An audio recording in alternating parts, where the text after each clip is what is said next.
Elimelech's Journey, A Tale of Two Paths. Narrator's POV. In the long ago days when the judges held sway over the land, a deep shadow fell across our village of Bethlehem. The generous rains, once our constant companion, vanished. The soil, which had always yielded so much, cracked and crumbled into dust. Famine, a relentless thief, began to steal the laughter from every home. I saw the worry etched on Naomi's face as she sifted through a meager basket of withered grains, and I watched Elimelech, her husband, return day after day with empty hands.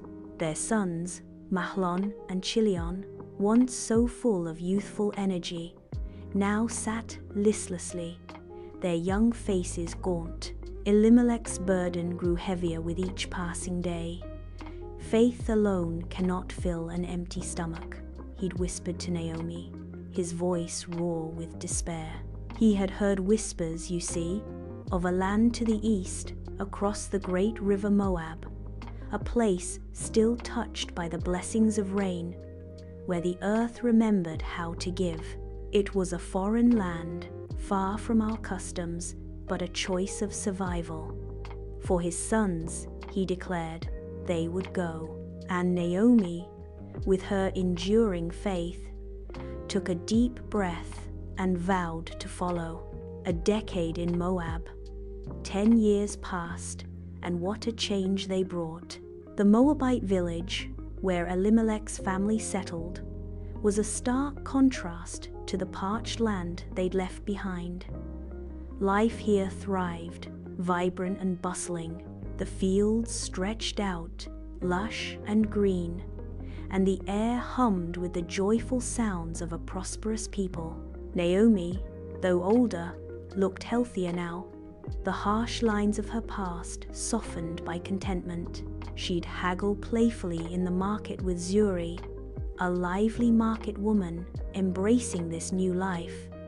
But even in such abundance, life always asks for its share of sorrow. Elimelech, God rest his spirit, found his peace in this fertile soil, and Naomi often stood by his simple grave.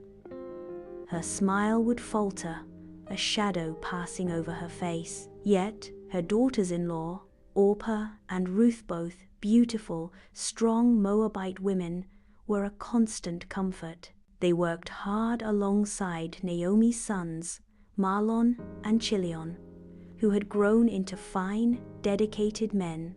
This new life felt blessed, until one day a low rumble echoed through the village. The ground beneath their feet trembled, and a cold dread seized Naomi's heart. The unthinkable loss. The rumbling intensified as Mahlon and Chilion worked in the fields, their brotherhood evident in their easy laughter. They were proud of their work, ensuring water reached every corner of the maze. But then, a guttural roar ripped through the air, and a cloud of dust rose. Wild, panicked elephants burst from the trees, trumpeting wildly, their huge bodies crashing through the crops. They weren't attacking, but fleeing something unseen, their sheer force tearing up the earth. Mahlon, ever protective, shoved Chilion out of the way, but a massive tusk clipped Mahlon, sending him sprawling, a cry of pain escaping him. Chilion rushed to his brother, but a disoriented elephant swung its head, its trunk catching Chilion and throwing him against a rock. He slumped, unconscious. Naomi, Orpah, and Ruth arrived just as chaos erupted. Naomi screamed, her heart-wrenching cry cutting through the fading rumble of the elephants. She collapsed between her sons, clutching their lifeless bodies. Orpah and Ruth wept beside her, their world shattered. Paths diverge. Weeks later, Naomi sat in her hut, a mere shadow of her former self, the air heavy with profound sorrow. Orpah and Ruth, though grieving themselves, tirelessly tried to comfort her. They brought news. The famine in Judah had finally broken. The rains had returned, but Naomi could only shake her head. "What is green to a heart that is barren?" she'd whispered. Convinced the Almighty had dealt bitterly with her, she urged her daughters-in-law to leave her, to return to their own people, to find new husbands. Orpah, though heartbroken, was torn. Her gaze flickered toward her own family, a silent acknowledgement of the life that still awaited her. With tears, she embraced Naomi and Ruth, then walked out, her head bowed. But Ruth, bless her steadfast heart, looked at Naomi with unwavering resolve. "Do not urge me to leave you," she declared, her voice clear and strong. "Wherever you go, I will go. Your people shall be my people, and your God, my God." Her words were a balm, a fragile glimmer of light in Naomi's profound darkness. And so, together, they decided to return to Bethlehem. Return to Bethlehem.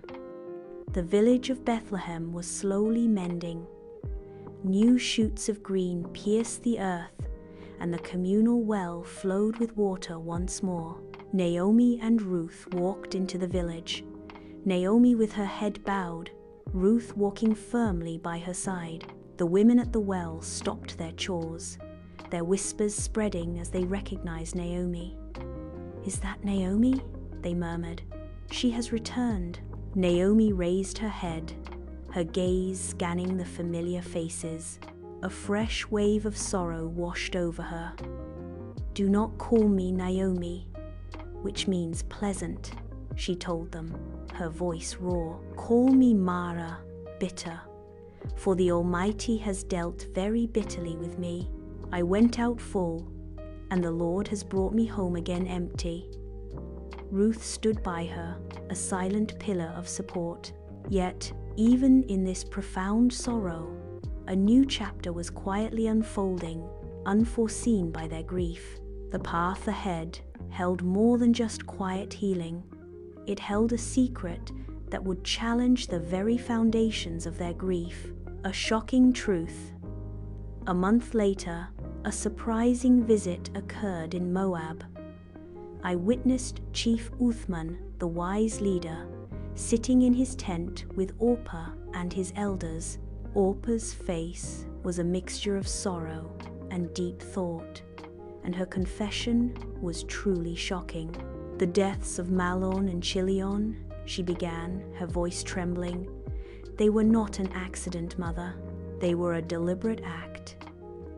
The elders leaned forward, stunned.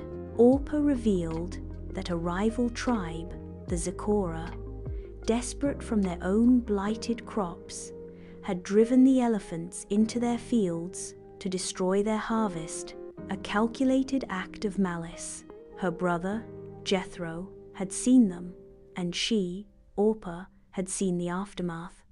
Naomi's sons hadn't died by chance or fate, but by the cruel hand of men. Chief Uthman, his face grim, vowed to hold the Zikora accountable, demanding restitution for the lives lost and the peace shattered. Orpah's bravery, driven by her husband's memory, brought forth a truth that would change everything. Boaz and the promise of hope. Back in Bethlehem, as months passed, Naomi's bitterness slowly began to yield to Ruth's quiet grace. The young Moabite woman toiled tirelessly, gleaning in the fields of Boaz, a wealthy kinsman. Her devotion to Naomi was a bright light in their continued darkness, and a new chapter, unforeseen by all their sorrow, was about to unfold. Boaz, a kind and respected elder, often watched Ruth from afar. One day, he approached her, his face gentle. He had heard of her kindness to her mother-in-law, how she had left her own people to come to a strange land. He offered her protection, encouraging her to glean freely in his fields and drink from his water jars.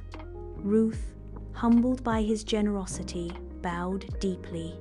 The quiet rhythm of their lives continued, weaving threads of connection in unexpected ways.